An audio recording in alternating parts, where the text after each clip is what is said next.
baiwar da gaban na gode kai daɗawa.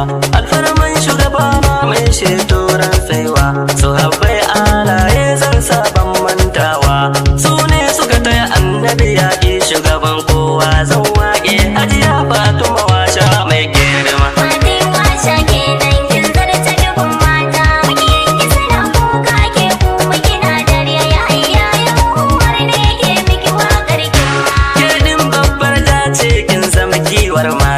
Allah ne ya baki shi ya sakin musulata. Fati fa ina yinki na zo gwada gangata. Baiwa daga Allah ne zan so ki ji waƙata. Hajiya shashaninki ba wani mai miki wauta. Allah na roƙe ka kare mu da mai shuta. Yayi shutarsa a banza ba za ya kama ba.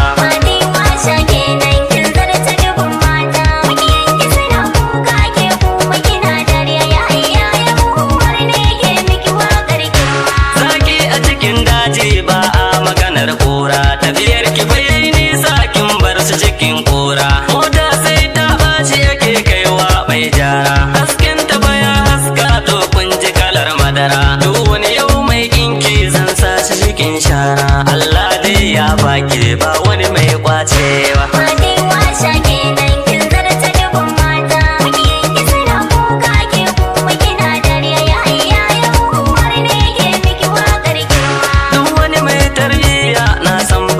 Zage tafiyar ƙasa sai mota tashin sama sai girge. Allah sarki mai sama kare mu da mai zage. Duk wani da mai kirki ba zai iya bar dinge. Wakar da na ɗauko yau ba wani mai mini waige. Ina ina kai mata ba za ta ki karɓa ba.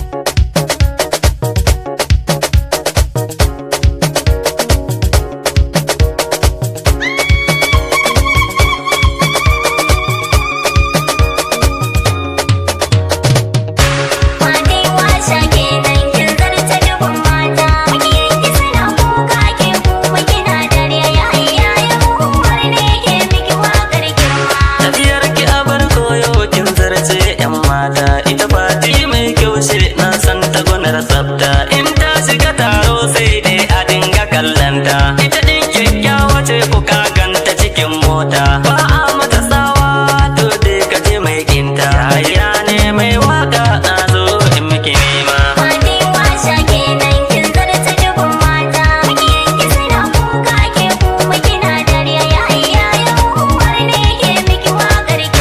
Shi dan mazari kenan ko ina zai taka rawa. Taro ya kai taro Fatima ta yi shigowa. Fati kiyo suna ke ce mai haskawa. Komai daga Allah ne shi ne mai tsarawa. Fatima ƴar baiwa ce kuma ba ta kin kowa. Mai sama sarkin kowa shi ne yake miki komai.